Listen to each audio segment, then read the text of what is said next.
അങ്കണത്തൈമാവിൽ നിന്ന് ആദ്യത്തെ പഴം വീഴുകെ അമ്മ തൻ നേത്രത്തിൽ നിന്നുതിർന്നു ചുടുകണ്ണീർ. മാമ്പഴക്കാലത്തെക്കുറിച്ച് പറയുമ്പോൾ മഹാകവി വൈലോപ്പിള്ളിയുടെ പ്രശസ്തമായ മാമ്പഴം എന്ന കവിതയാണ് ആദ്യം ഓർമ്മയിൽ വരുന്നത്.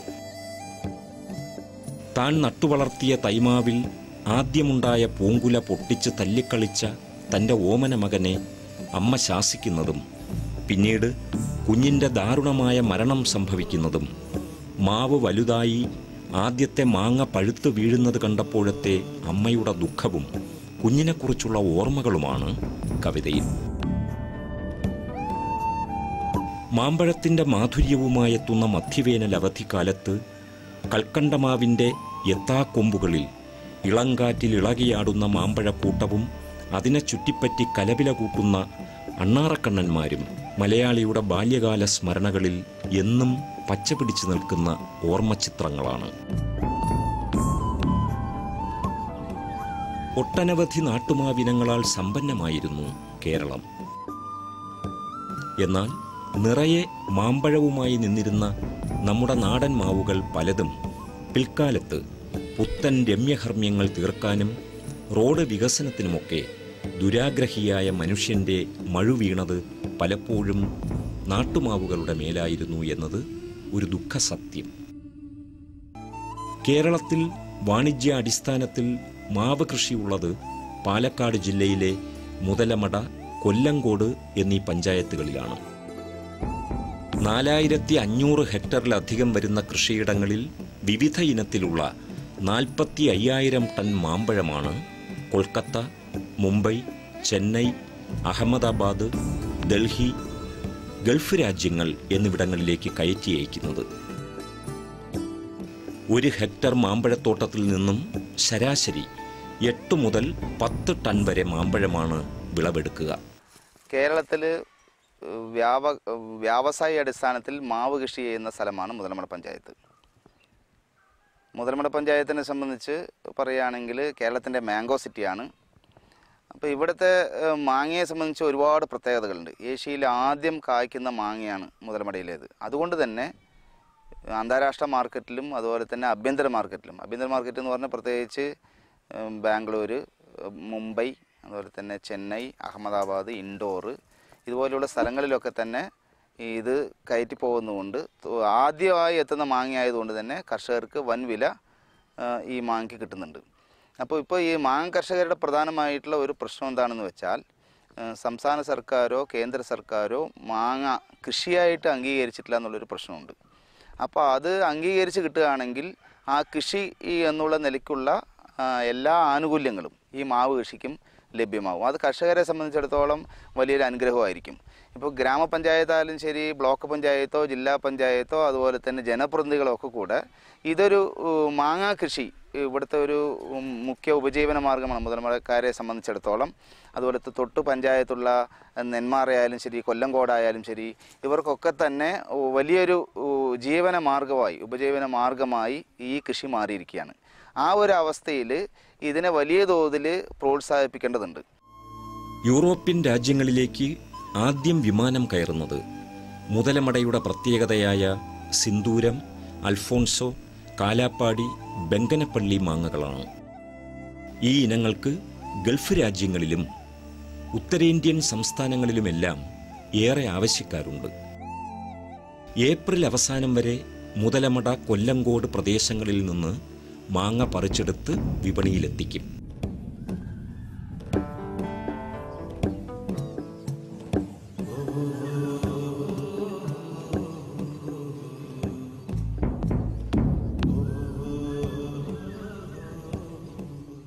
മുതലമടയിൽ ഇപ്പോൾ ഏറ്റവും കൂടുതൽ മാങ്ങയുള്ളത് പങ്കണപ്പള്ളിയും ചെന്തൂരുമാണ് ഏറ്റവും കൂടുതൽ ഉള്ളത്.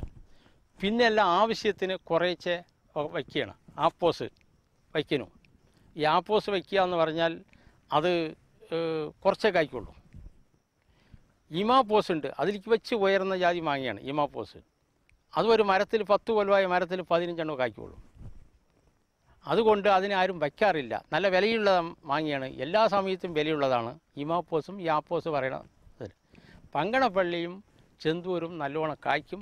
ഡൽഹി മാർക്കറ്റും ലോക മാർക്കറ്റിലേക്ക് എല്ലാവിടേക്കും എത്താൻ പറ്റുന്ന എല്ലാവർക്കും ഇഷ്ടപ്പെട്ട മാങ്ങയാണ് ഈ 2 ജാതി മാങ്ങ. പിന്നെ പല ജാതി മാങ്ങയുണ്ട്, 104 വയ്ക്കുള്ളൂ. ഇന്ന് പ്രതിവർഷം 100 കോടിയോളം രൂപയുടെ മാമ്പഴ വ്യാപാരം നടക്കുന്ന ഈ ഗ്രാമത്തിൽ മാവ് കൃഷി തുടങ്ങിയിട്ട് 2 പതിറ്റാണ്ട് പിന്നിടുന്നു. പശ്ചിമഘട്ടത്തിന്റെ താഴ്വാരത്തുള്ള ഈ പ്രദേശത്ത് നെല്ലും നിലക്കടലയുമാണ് പണ്ട് കൃഷി ചെയ്തിരുന്നത്.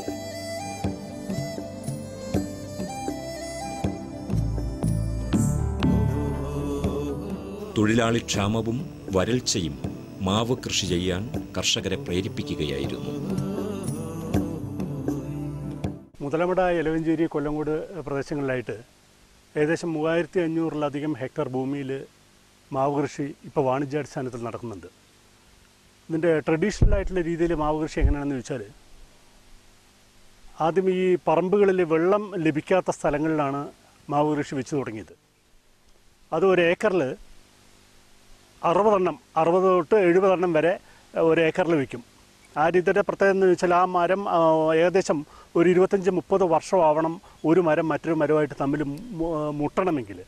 അപ്പോൾ അത്രയും കാലം ഈ ഗ്യാപ്പ് ഫില്ല് ചെയ്യുന്നതിന് വേണ്ടി ഇപ്പോൾ പുതിയ കാർഷിക പഠനയാത്രയുടെയൊക്കെ ഫലമായിട്ട് ജെയിൻ ഇറിഗേഷൻ സിസ്റ്റം ഫാം ഉദുമൽപേട്ടയിലും മഹാരാഷ്ട്രയിലുള്ള ബെൽഗാമിലൊക്കെ ചെന്ന് ഞങ്ങൾ കാർഷിക പഠന യാത്രയൊക്കെ നടത്തിയതിൻ്റെ ഫലമായിട്ട് ഇപ്പോൾ കുറേ കർഷകർ ഹൈ ഡെൻസിറ്റി ഫാമിങ്ങിലേക്ക് തിരിഞ്ഞിട്ടുണ്ട്. അതായത് 1 ഏക്കറിൽ 60 മാവും തൈ വയ്ക്കുന്നതിന് പകരം 500 എണ്ണം വരെ 1 ഏക്കറിൽ വെക്കാൻ തുടങ്ങിയിട്ടുണ്ട്. അതിൻ്റെ മെച്ചം എന്താണെന്ന് ചോദിച്ചാൽ, കൂടുതൽ നമുക്ക് മാങ്ങ പറിക്കുന്നതിന് ലേബേഴ്സിൻ്റെ എണ്ണം കുറയ്ക്കാം. അധികം ലേബേഴ്സ് നമുക്ക് ആവശ്യമില്ല. നമുക്ക് നിലത്ത് നിന്നുകൊണ്ട് തന്നെ മാങ്ങ പറിക്കാനും പാക്ക് ചെയ്യാനും വളരെ സൗകര്യമായിരിക്കും. അതുപോലെ തന്നെ 1 ഏക്കറിൽ നിന്ന് പരമാവധി വിളവെടുക്കാൻ നമുക്ക് ഈ ഹൈ ഡെൻസിറ്റി ഫാമിങ്ങിലൂടെ കഴിയുന്നുണ്ട്. അപ്പോൾ അത് കുറേ കർഷകർ ആ രീതി പരീക്ഷിച്ച് വരുന്നുണ്ട്. അത് എത്രത്തോളം ഫലം ആവുന്നുള്ളത് നമുക്ക് വരും കാലങ്ങളിലാണ് അതിൻ്റെ അറിയാൻ കഴിയും. പക്ഷേ എന്തായാലും അത് ഈ പാരമ്പര്യമായിട്ടുള്ള രീതിയിൽ നിന്ന് വളരെയധികം മെച്ചം തരുന്നുള്ള കാര്യത്തിൽ യാതൊരു തർക്കവുമില്ല. വാണിജ്യ കൃഷിയുടെ കേന്ദ്രമായ പാലക്കാട് ജില്ലയിലെ മുതലമട കേരളത്തിൻ്റെ മാംഗോ സിറ്റി എന്നാണ് അറിയപ്പെടുന്നത്. മാവ് കൃഷിയിലും ഉൽപാദനത്തിലും ഇന്ത്യയാണ് ആഗോളതലത്തിൽ മുൻപന്തിയിൽ നിൽക്കുന്നത്.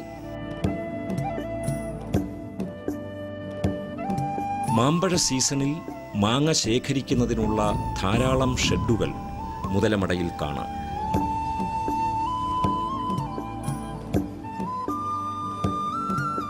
വ്യാപാരികൾ മാമ്പഴം ശേഖരിച്ച് സൂക്ഷിക്കുന്നതും തരംതിരിച്ച് പാക്ക് ചെയ്ത് കയറ്റിവിടുന്നതും ഈ ഷെഡുകളിൽ നിന്നാണ്.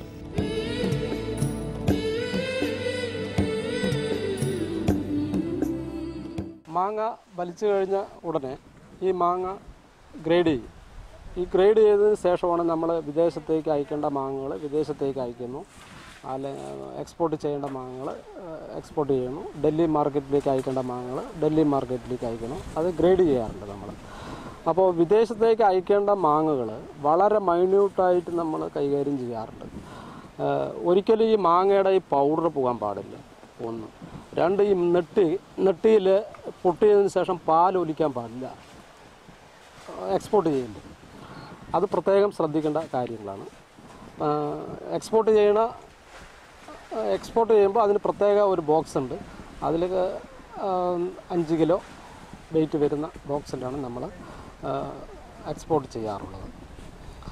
അത് കഴിഞ്ഞ് വേറെ വെറൈറ്റികൾ നമ്മൾ ഡൽഹി മാർക്കറ്റ്, അഹമ്മദാബാദ്, ഇൻഡോർ, ബോംബെ എന്നുള്ള ഭാഗങ്ങളിലേക്ക് നമ്മൾ കയറ്റി അയക്കാറുണ്ട്.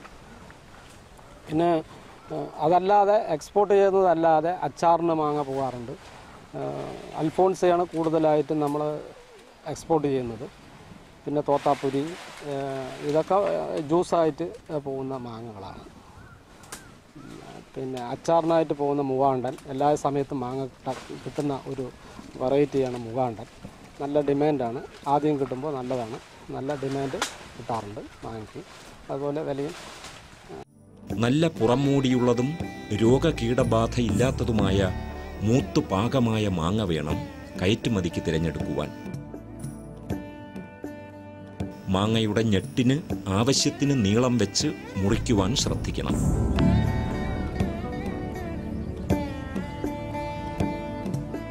പിന്നീട് ഓരോ മാമ്പഴവും കീടങ്ങൾ കടക്കാത്ത വശത്ത് സുഷിരങ്ങളുള്ള കാർട്ടണിൽ കേടുവരാതെ അടുക്കണം.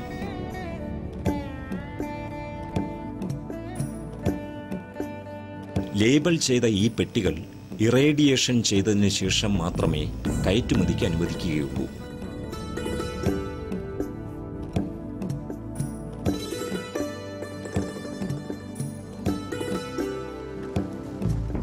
എളുപ്പത്തിൽ കേടുവരുന്ന ഒരു പഴമാണ് മാമ്പഴം എന്നത് തന്നെയാണ് കയറ്റുമതിക്ക് നേരിടുന്ന ഒരു പ്രധാന പ്രശ്നം. ആയതിനാൽ മാങ്ങ പറിക്കുന്നതിലും സംഭരിക്കുന്നതിലും അടുക്കുന്നതിലും പാക്ക് ചെയ്യുന്നതിലും കടത്തുന്നതിലും മറ്റും പ്രത്യേക ശ്രദ്ധ പതിപ്പിച്ചാൽ നഷ്ടം ഗണ്യമായി കുറയ്ക്കുവാൻ സാധിക്കും.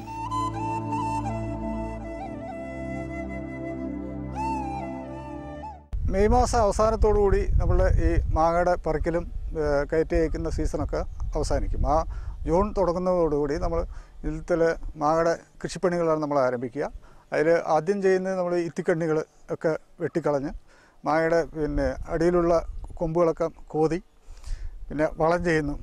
ചാണകവും അല്ലെങ്കിൽ ആട്ടും കാഷ്ടവും അങ്ങനെയുള്ള സാധനങ്ങളൊക്കെ നമ്മൾ സൈഡിൽ വെച്ചിട്ട് കുമ്മായം അങ്ങനെയുള്ള ജൈവവളങ്ങളൊക്കെ കൊടുക്കുന്ന ഒരു സീസണാണ്. അത് കഴിഞ്ഞ് പിന്നെ മഴയത്ത് അത് നല്ലപോലെ കിളിർത്ത് പാകമാവും. അതാണ് കൃഷിപ്പണികൾ നമ്മൾ ചെയ്യാൻ. പിന്നെ ഇടയിൽ പൂട്ടും ഈ പുല്ല് ഇല്ലാതിരിക്കുക, പുല്ല് മാറ്റാൻ വേണ്ടിയിട്ട് ഇടയിലൊക്കെ പ്ലോവിംഗ് ഒക്കെ ചെയ്യും. അതൊക്കെയാണ് കൃഷിപ്പണികൾ ചെയ്യാറുള്ളത്. ജൈവ കൃഷിയിലേക്ക് ചുവടുമാറിയിരിക്കുകയാണ് മലയാളിയുടെ മാമ്പഴ നഗരം. മാരക കീടനാശിനികളുടെ പ്രയോഗം മാമ്പഴ നഗരമായ മുതലമടയിൽ ആരോഗ്യ പ്രശ്നങ്ങൾ ഉണ്ടാക്കുന്നുവെന്ന കണ്ടെത്തലുകളാണ് പരിസ്ഥിതി സൗഹൃദ കൃഷിയിലേക്ക് തിരിയാൻ കർഷകർക്ക് പ്രേരകമായത്. അതുകൊണ്ട് തന്നെ ഈ മാമ്പഴക്കാലം മുതലമടക്കാർക്കും കൊല്ലങ്കോടുകാർക്കും ഒരു തിരിച്ചറിവിൻ്റെ കാലം കൂടിയാണ്. ഞങ്ങളിവിടെ ഒരു എവർഗ്രീൻ ഫാർമേഴ്സ് ബെനിഫിറ്റ് സൊസൈറ്റി എന്ന് പറഞ്ഞിട്ടൊരു സൊസൈറ്റി ഉണ്ടാക്കിയിട്ടുണ്ട്. ആ സൊസൈറ്റിയുടെ കീഴിൽ ഞങ്ങൾ ഡൽഹിക്കും എല്ലാം പാക്ക് ചെയ്ത് വിടുന്നുണ്ട്. അത് ഇവിടെ തന്നെ കൃഷിക്കാരെ നേരിട്ട് പാക്ക് ചെയ്ത് ആ കൃഷിക്കാർക്ക് അതിൻ്റെ ലാഭം ഉണ്ടാക്കി കൊടുക്കുന്നു. പക്ഷേ എക്സ്പോർട്ടിന് നമ്മൾക്കത് കഴിയുന്നില്ല. കാരണം എക്സ്പോർട്ട് ലൈസൻസ് എല്ലാം വലിയ ഒരു ബുദ്ധിമുട്ടുള്ളതുകൊണ്ട് എക്സ്പോർട്ട് ലൈസൻസുകളെല്ലാം ഒരു സൊസൈറ്റി രൂപീകരണവും കമ്പനി രൂപീകരണവും ഒക്കെ കഴിഞ്ഞാൽ മാത്രമേ അതൊക്കെ കഴിയുള്ളൂ.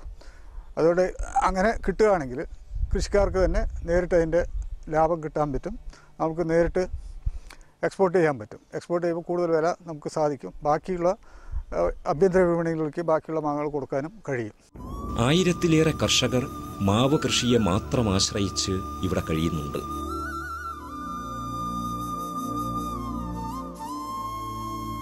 ഉത്തരേന്ത്യൻ മാമ്പഴം വിളവെടുപ്പിന് പാകമാകും മുമ്പ് മുതലമട മാങ്ങ വിളവെടുത്ത് കഴിയുമെന്നതാണ് ഏറ്റവും വലിയ സവിശേഷത.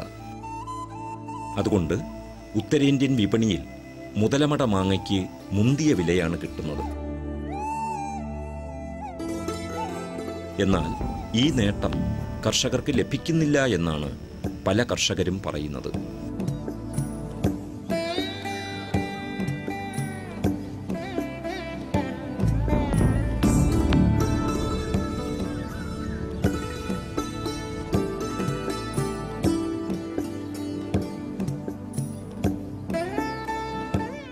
ചെറുകിട കർഷകർ പലപ്പോഴും വ്യാപാരികളുടെയും അവരുടെ ഏജന്റുമാരുടെയും കയ്യിൽ നിന്നും പണം മുൻകൂർ വാങ്ങിയാണ് കൃഷിപ്പണികൾ ചെയ്യുന്നത്. വിളവെടുക്കുമ്പോൾ നൽകുന്ന വില മുൻപേ നിശ്ചയിച്ചിട്ടുണ്ടാകും. അത് പലപ്പോഴും ഇടത്തട്ട് കഴിഞ്ഞുള്ള കുറഞ്ഞ വിലയായിരിക്കുമെന്നതാണ് കർഷകരെ നിരാശരാക്കുന്നത്.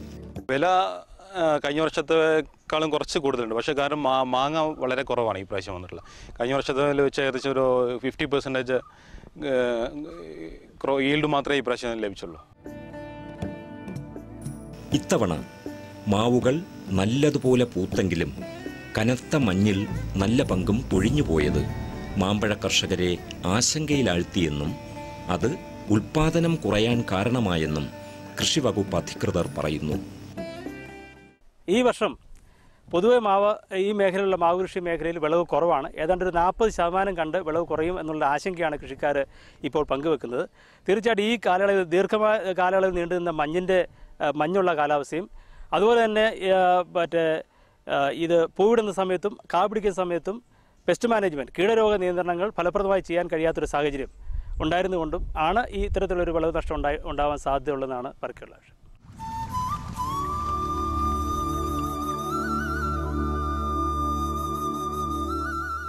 ഫലവൃക്ഷങ്ങളിൽ രാജാവാണ് മാവ്, ഫലങ്ങളിൽ രാജാവ് മാമ്പഴവും. ഔഷധഗുണവും പോഷകമൂല്യവും മധുരവും രുചിയും സുഗന്ധവും എല്ലാം ഒത്തിണങ്ങിയ മാമ്പഴം തന്നെയാണ് ഇന്ത്യയുടെ ദേശീയ ഫലവും. ഇന്ത്യയിൽ മാവ് വളർത്തൽ തുടങ്ങിയിട്ട് ഏതാണ്ട് 4000-ലധികം വർഷമായെന്ന് കണക്കാക്കുന്നു.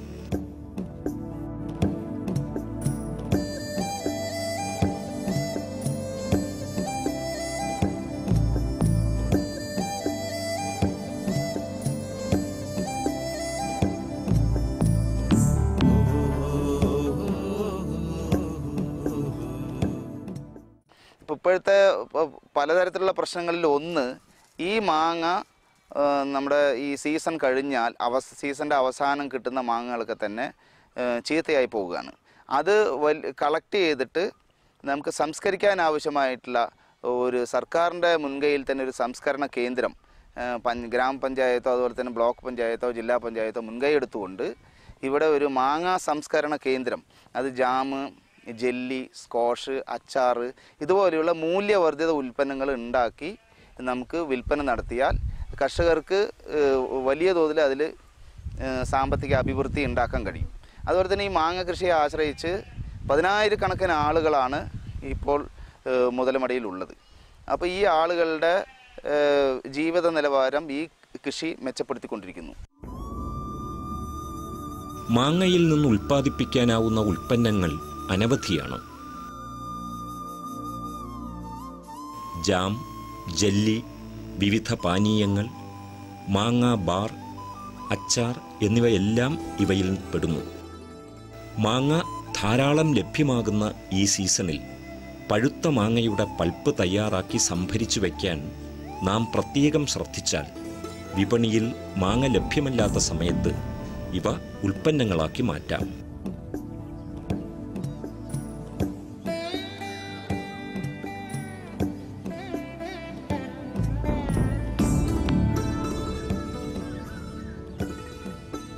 മാവ് വെട്ടി ഫ്ലാറ്റ് പണിത് ജീവിക്കാൻ കുതിക്കുന്ന നാം ചിന്തിക്കുക, പരിസ്ഥിതിയും മനുഷ്യനും സംസ്കാരവും ഇന്നെവിടെ എത്തി നിൽക്കുന്നു? ഉത്തമ ദാഹശമനിയായ മധുരമുള്ള മാമ്പഴത്തിന് പകരം മായം ചേർത്ത കൃത്രിമ ദാഹശമനികൾ തേടി ഓടുന്ന നാം ഓർക്കുക, വേനൽക്കാലത്തിൻ്റെ അനുഗ്രഹമായി പ്രകൃതി കനിഞ്ഞു നൽകിയ ഒരു വരദാനമാണ് മാവും മാമ്പഴവും എന്ന സത്യം.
നമസ്കാരം. ദൂരദർശൻ കാർഷിക വാർത്തകളിലേക്ക് സ്വാഗതം. പ്രധാന വാർത്തകൾ.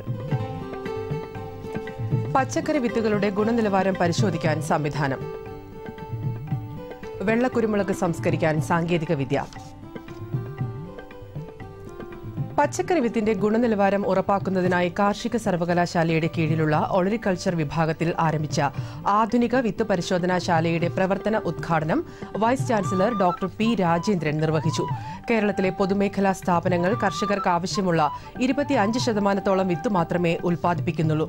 അതിനാൽ സംസ്ഥാനത്തിന് ആവശ്യമുള്ള വിത്ത് ഉൽപ്പാദിപ്പിക്കുവാൻ പങ്കാളിത്ത വിത്ത് ഉൽപാദനം ആവശ്യമാണ്. ഇങ്ങനെ ഉൽപ്പാദിപ്പിക്കുന്ന വിത്തുകളുടെ ഗുണമേന്മ പരിശോധിക്കാനുള്ള സൗകര്യവും സംവിധാനത്തിലുണ്ട്. കേരള കാർഷിക സർവകലാശാല പുറത്തിറക്കിയ അത്യുൽപാദന ശേഷിയുള്ള വിത്തുകളുടെ ബൗദ്ധിക അവകാശം സുരക്ഷിതമാക്കാനും ഇതുവഴി സാധ്യമാണ്. SSLC+2 കഴിഞ്ഞവർക്ക് വെറ്ററിനറി സർവകലാശാല ലൈവ് സ്റ്റോക്ക് പ്രൊഡക്ഷൻ, സംയോജിത കൃഷി എന്നിവയിൽ 1 വർഷ ഡിപ്ലോമ പ്രോഗ്രാമുകൾ ആരംഭിക്കും. സർവകലാശാലയുടെ തുമ്പൂർ മൊഴി ഫാമിൽ ആരംഭിക്കുന്ന കോഴ്സിൽ 100 വിദ്യാർത്ഥികൾക്ക് അഡ്മിഷൻ നൽകും. തൊഴിൽ സാധ്യതയും പ്രവർത്തന മികവും ലക്ഷ്യമിട്ടുള്ളതാണ് കോഴ്സുകൾ. തിരുവനന്തപുരത്ത് പ്രവർത്തിക്കുന്ന national institute for inter disciplinary sciences പരമ്പരാഗത രീതിയിൽ ബയോഗ്യാസ് പ്ലാന്റ് നിർമ്മിക്കുന്നു. ഇതിനുള്ള സഹായവും സാങ്കേതിക വിദ്യയും കർഷകർക്ക് നൽകുന്നതിന് ഇൻസ്റ്റിറ്റ്യൂട്ട് തയ്യാറാണ്. ഇതോടൊപ്പം വിപണിയിൽ ഉയർന്ന വില ലഭിക്കുന്ന വെള്ളക്കുരുമുളക് ഉണ്ടാക്കുന്നതിനുള്ള സാങ്കേതിക വിദ്യയും ഇൻസ്റ്റിറ്റ്യൂട്ടിൽ നിന്ന് ലഭ്യമാണ്. കർഷകർക്കും സാങ്കേതിക വിദഗ്ധർക്കും national institute for inter disciplinary സയൻസസുമായി ബന്ധപ്പെടാം. Phone number 047125152220.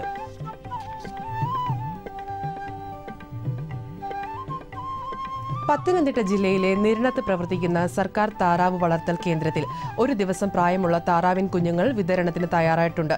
വിശദ വിവരങ്ങൾക്ക് വിളിക്കേണ്ട നമ്പർ 046927111898. വെറ്ററിനറി സർവകലാശാലയുടെ മണ്ണുത്തി പന്നി വളർത്തൽ കേന്ദ്രത്തിൽ ലാഭകരമായ പന്നി വളർത്തൽ എന്ന വിഷയത്തിൽ കർഷകർക്ക് പരിശീലനം നൽകുന്നു. പരിശീലന ഫീസ് 1000 രൂപയാണ്. Phone number 048723743535. ചെങ്ങന്നൂർ സെൻട്രൽ ഹാച്ചറിയിൽ വിവിധ ഇനം അലങ്കാര കോഴികളുടെ 1 ദിവസം പ്രായമായ കുഞ്ഞുങ്ങളെ വിതരണം ചെയ്യുന്നു. വിശദ വിവരങ്ങൾക്ക് വിളിക്കേണ്ട നമ്പർ 0479245778.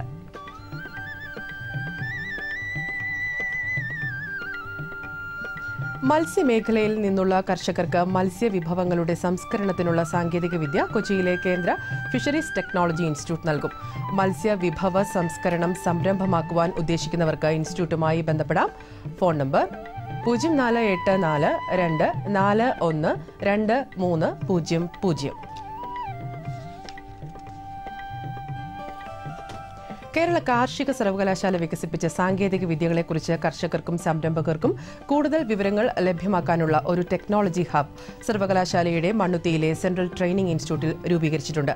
കർഷകർക്കും സംരംഭകർക്കും ബന്ധപ്പെടാവുന്ന ഫോൺ നമ്പർ 0487237110. കമ്പോള നിലവാരം.